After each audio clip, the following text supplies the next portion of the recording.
She had kept the note. That was the part I could not get past. Not that she came. Not that she knocked on my door at 7:20 on a Friday night with a bottle of something expensive tucked under her arm and her hair down the way she almost never wore it. All of that I could explain. All of that had a version where it meant nothing, but the note was folded in thirds, soft at the creases from being opened and closed too many times, and she was holding it the way you hold something you are not sure you still have the right to hold. She looked at me. She held it out. She said, I know exactly what this is. And I did not say a single word, because I had spent 11 years pretending I did not. My name is Daniel Carr. I am 30 years old as of the day I am telling you about, the age that had been circled, and a joke that stopped being a joke somewhere along the way, since I was 19. I work in structural engineering. Not the romantic kind, if there is a romantic kind. I draw load paths. I calculate shear stress. I spend long hours thinking about the places where things can fail before they do. I live in a one-bedroom apartment that is tidy, because I am never home long enough to make it messy, and I own 2 plants that have survived only because my downstairs neighbor waters them when I forget, which is often. I am not lonely. I want to say that before anything else.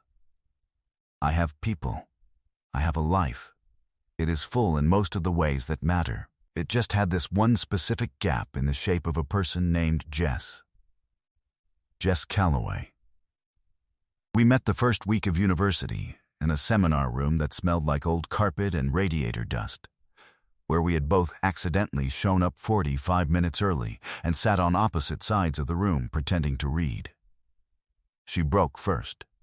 She walked over, sat down 2 seats away and said, without introduction, "Is it weird that I'm more nervous about being early than I would be about being late?" I said it was not weird at all. I had been thinking the same thing. We talked for 43 minutes before anyone else arrived.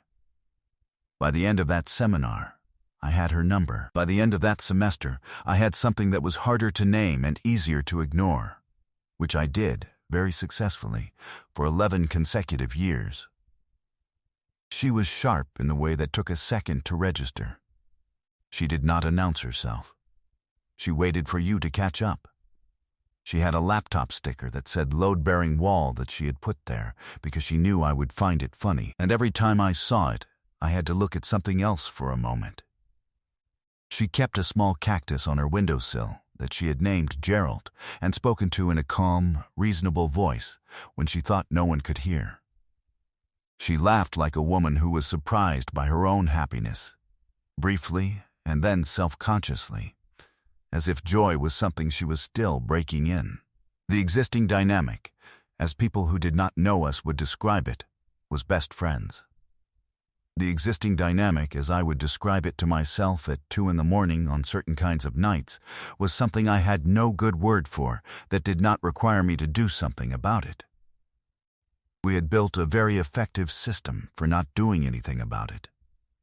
The note was from year 2 of university, a party at someone's house, I cannot even remember whose, that had the particular flavor of parties where everyone is trying too hard and the music is too loud for the room.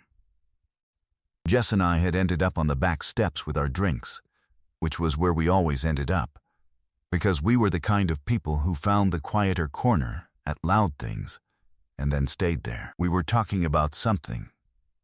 Relationships, I think. Someone we knew had just broken up with someone else we knew. The conversation had that late-night quality where honesty feels less like a risk and more like the only available option. She said, and I remember this with the clarity of something you file away without knowing why.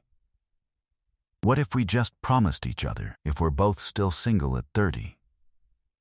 We just do it. I looked at her.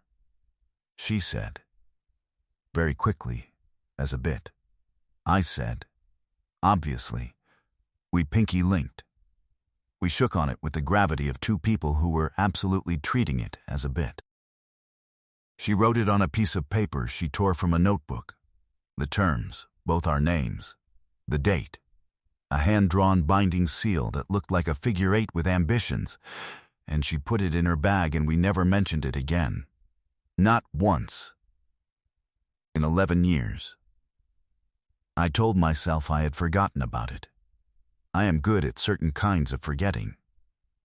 The birthday gathering was not a party. I want to be clear about that. I am 30, not 22. It was 8 people at a wine bar around the corner from my flat, and it ended at a reasonable hour, and I walked home, feeling fine. Feeling genuinely fine. The evening had been warm in the good way, and the city was doing that thing it does in early October, where the air has a quality to it you cannot quite describe, but that makes everything feel slightly more significant than it is. My phone buzzed at 7:12 with a message from Jess that said, "Happy birthday. I'll be there in 8 minutes. I have wine and a confession." I stood on the pavement outside my building and read that message twice. I have poor survival instincts around women who have been my best friend for 11 years. She arrived at 7:20, which was 8 minutes exactly. The wine was good. She was wearing a coat I had not seen before, dark green, and her hair was down. And she had a look on her face that I could only describe as a person who has made a decision and is not yet certain it was the right one, but is too far in to stop. We went up. I opened the wine. She sat at my kitchen table in her coat, which she did not take off, which told me everything about whether she planned to stay. Gerald, too, the cactus on my windowsill, its predecessor having expired in a drought I was responsible for, sat between us. She put the note on the table. I set down both glasses. The paper was soft at the folds.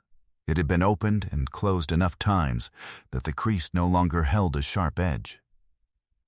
Her handwriting from 11 years ago looked like her, but younger, rounder at the letters, both our names, the date, the hand-drawn seal, the terms, which were very simple and which we had written in the tone of a joke that we both understood, was not quite. I looked at it for a long time. She said, "I've had it since the night we wrote it." I said, "I know." She looked at me. I said, "I mean, I suspected, I didn't know." That is not the comforting version. It is accurate. She said, "I wasn't going to say anything. I had actually decided not to. I had a whole system for it. I was going to pretend I'd lost it, and you were going to pretend you'd forgotten about it, and we were just going to keep going. I'd basically committed to it." I asked what happened to the system. She looked at the note. She looked at Gerald too, she said, quietly, and to neither of us in particular. I kept thinking about what it would feel like to watch you meet someone, to have to be happy about it from the outside. She stopped, and I couldn't make the math work. I kept trying to, and I couldn't make it add up to something I was okay with. That sentence did something quiet to the room. I did not say anything immediately. I have learned over 11 years that she needs the space after a sentence like that. She needs it not because she is fragile, but because she is the kind of person who says the true thing and then waits to see if the ground will hold. She said, "You don't have to say anything. We can drink this wine and not talk about it. And just go back. That's still a real option. I'm not trying to make this a thing." I said, "How long?" She said, "What?" I said, "The math. How long have you been trying to make the math work?" She looked away. The fingers of her left hand tightened once around the stem of her wine glass. She said very quietly, "Don't make me say it." I said, "I'm not going to make you do anything. I'm asking because I've been doing the same math and I wanted to know if we've been doing it for the same amount of time." She went still, not dramatically, just still. She said, "How long for you?" I said, "Since the first week, since the seminar room." She looked at me for a long time with an expression I had never seen on her face before, or maybe I had seen it and decided, each time, that I was misreading it. She looked like a woman who had just realized her own mouth had given away the whole game, and also that she had wanted it to. She said, "I changed your contact name in my phone." I said I knew. I had seen it by accident once, 2 years ago, reaching across her to get something, and I had looked away immediately and never mentioned it and never stopped thinking about it. She said, "What did it say?" I said I was not going to make her ask again. She laughed, that short, surprised sound, the one that meant she had felt something she was not expecting to feel. She pressed the back of her hand to her mouth for a second. Then she looked at the note. Then she looked at me. She said, "I was going to show up at midnight, like a proper bit. Make it formal. But I kept thinking about you being alone in your flat after everyone went home, and I left early." I said, "You left early for me?" She said, "Yes." And she said it like the simplest thing in the world, like the sentence had been living in her chest for 11 years at a perfectly stable temperature, and had simply stopped needing to stay there. I said, "I've wanted to tell you for so long that I don't know how to say it right." She said, "You're saying it." I said, "Every person I've been with felt like something I was trying out in a category you had already won." I kept thinking, this one laughs like her. This one argues the same way. This one would probably get along with her. And then I'd think about how I knew that, and why I was thinking about you while I was with someone else, and it never felt like a problem I could solve from inside the problem. She was very quiet. I said, "When something good happened, you were the first person I wanted to tell. When something went wrong, the same. It was always you." And I had an explanation for that for a very long time. She said, "What was the explanation?" I said, "That you were my best friend."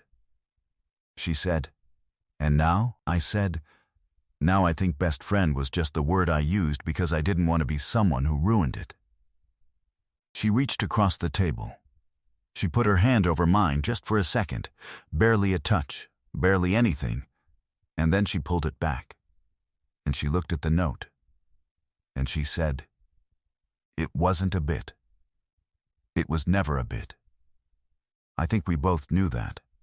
I said, "Yeah, I think we..." What I did not say, and had not said in 11 years, was that I had not forgotten about the note either. I had thought about it at 25, when I had been seeing someone for 8 months and had told myself, with great conviction, that this was going somewhere real.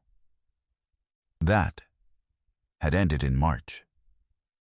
I had thought about the note again in March. I had thought about it at 28, when Jess had briefly, very briefly, dated someone she met at a conference in Edinburgh. A man named Richard, who wore good shoes and sent her articles about things she was interested in, which I know because she told me about him with the slightly apologetic tone she reserved for news she thought might land oddly. I had driven 4 hours to help her move a sofa that month, because she had asked, and I said yes before she finished the sentence, and she had looked at me when I arrived and said, "You didn't have to come this far," and I said, "It's not that far." And she said, "Daniel, it's 4 hours." The Edinburgh thing had ended by September. I had tried not to feel as relieved as I was. I had thought about the note on her 29th birthday, sitting beside her at a rooftop bar her friends had booked, watching her laugh at something someone said across the table, with the particular feeling you get when something is ending that you have not properly named. The birthday was fine. The feeling was not great. She was looking at the note now with the expression of someone reading something they have memorized. I said, "Can I ask you something?" She said yes. I said, Edinburgh. Richard. She was quiet for a moment. I said, you don't have to. She said no. She stopped. I ended it because I kept thinking about the wrong person. I don't mean that in a film way. I mean I was at dinner with him, and he said something funny, and my first thought was that I wished you'd heard it. And then I had to figure out what to do with that. I said, what did you do with it? She said, I came home. And I looked at the note. And I put it back in the drawer, and I told myself I had another year. She looked at me. And then another year. Something in my chest shifted, not dramatically, just enough. I said, I drove 4 hours for a sofa. She said, very quietly, I know you did. I said, it was not about the sofa, Jess, she said. I know that too. I was afraid of what happened if I said so. I understood that. I had been afraid of the same thing, from the other side of the same door, for 11 years. That is the mechanics of it. When you love someone carefully, you both stand on opposite sides of a door neither of you will open, telling yourself you are protecting something, when what you are actually doing is protecting your ability to stay near them at the cost of everything else you might have been. I was done with that cost. I had been done with it for longer than I had admitted. She looked at Gerald too. She said, he looks judgmental. I said he was always like that. She said, I've been talking to you about Gerald the First for 9 years. You know I genuinely grieved that cactus. I said I knew. I had attended the informal service. She laughed again, that surprised, slightly embarrassed sound that I had been cataloging, without meaning to, since year 1. She pressed the back of her hand to her mouth. Then she looked at me, and the laughter faded, and what was left was something quieter and more serious, and I thought the most honest her face had ever been. She said, I've been sitting on this for so long, I don't know how to just land somewhere with it. I said, then don't. You don't have to tie it up. You just have to be here. She said, I'm here. I said, yeah, you are. She looked at the note again. She said, I used to take it out when I was trying to talk myself out of it. Like, this is a joke. It was a bit. It is embarrassing that you still have this paper.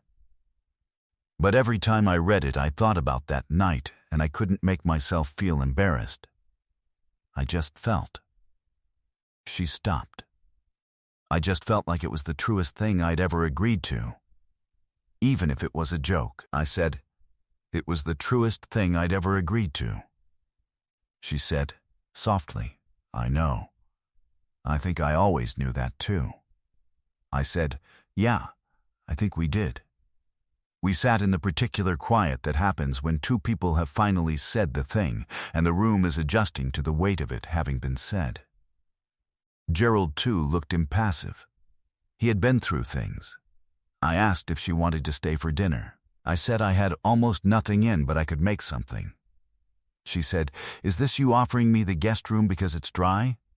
I said, there is no guest room. You know the layout. She said, okay then, stay for dinner. Yes, and then, very softly, like a footnote, I think I've been waiting to just say yes to you for a really long time. I stood up. I moved around the table. I held out my hand, and she looked at it, and then she looked at me and she took it.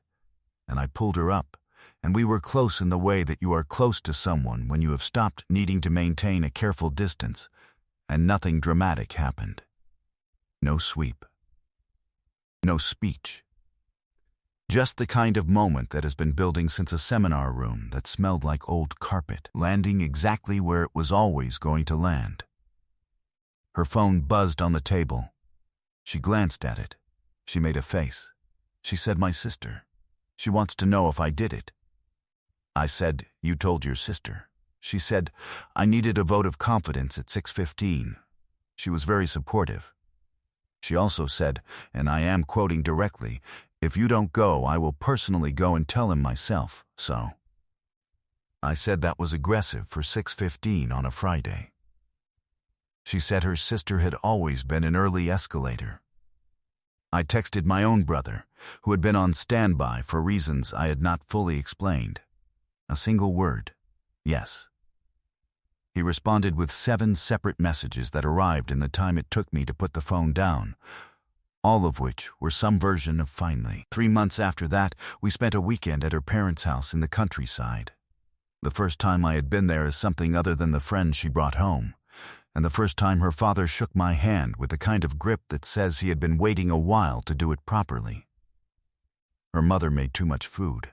Her sister sat across from me at dinner and said, with the serenity of someone who had won a long bet, "I always said October." No one asked me to confirm this. I confirmed it anyway. 6 months in, she moved the framed note from her flat to our hallway before she had technically finished moving in, which told me something about her order of priorities that I found extremely charming, and told her so. She said she had her reasons. I said I knew what the reasons were. She said, "You're doing the voice." I do not have a voice.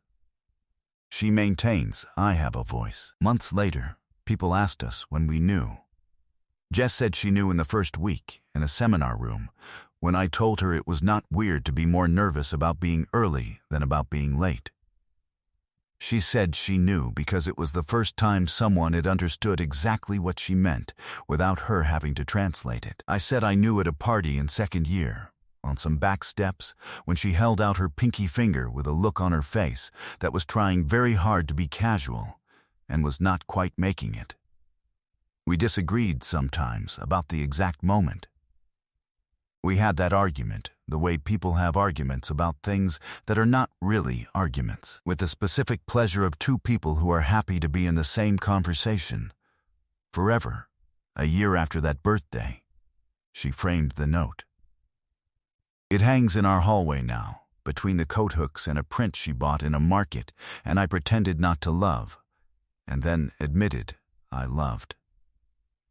The hand-drawn seal, both our names, the date, the terms, which were very simple, and which had turned out to be, to the letter, exactly what they said. Nothing about it had happened overnight. It had simply stopped hiding. What would you have done if someone showed up on your birthday holding a promise you made 11 years ago? And have you ever loved someone so long that the word for it quietly changed without you noticing? Tell me your story in the comments. If this one meant something to you, leave a like, subscribe, and I'll see you in the next one.